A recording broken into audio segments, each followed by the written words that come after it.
Today, I want to take a look at the Microsoft Teams tenant-wide CSV report. Here we have a cool project from Sam Cosby, published a little while back, and it does an inventory of the teams that are on your tenant.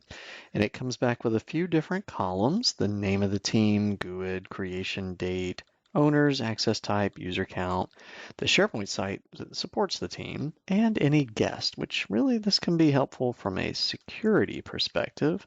The SharePoint site can be helpful from a storage perspective. The owners can be helpful from a governance perspective.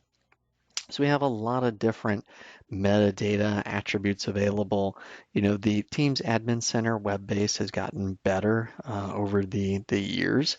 And maybe this PowerShell tool kind of augments that, like a snapshot or an inventory. We want to delete or archive older teams that aren't relevant.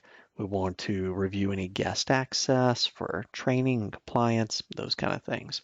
So there may be times when you want to run a PowerShell inventory, and we're going to look at the code for doing that. Sam has code down here and have a couple different pieces to it. I took this and augmented it a little bit more with some of the install module commands that you'll need, as well as import module, and then of course the connect command to go ahead and open a session.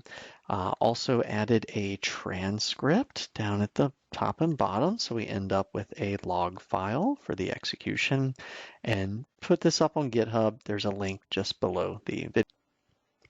Now when we come over to PowerShell, we can go ahead and execute the script. And here we'll see the modules being imported, and we will get a login prompt.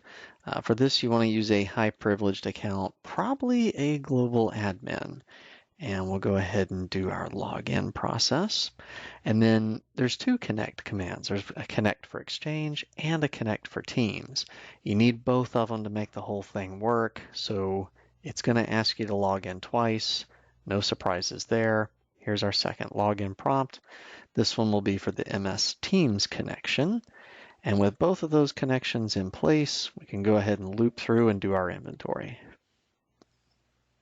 Here we can see our tenant ID number, the name of our tenant, and we get a message that this may take a little while. Sit back and relax.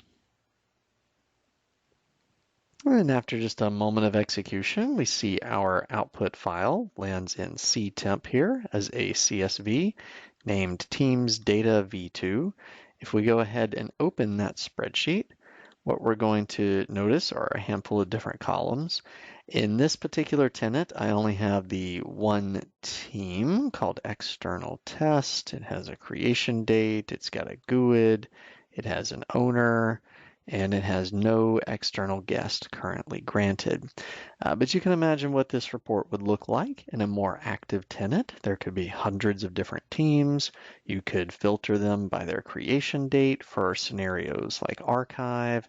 You could go find all of the external guests for things like training or compliance. Do these folks know the rules of the road for accessing externally? And yeah, a lot of different things you could do, even on the team owners here. I mean, maybe that's a governance topic, or, some more training that may need to be promoted internally for people using Teams. But pretty cool report, something easy to run. It does require 2 logins, and that creates a CSV. Thanks for watching.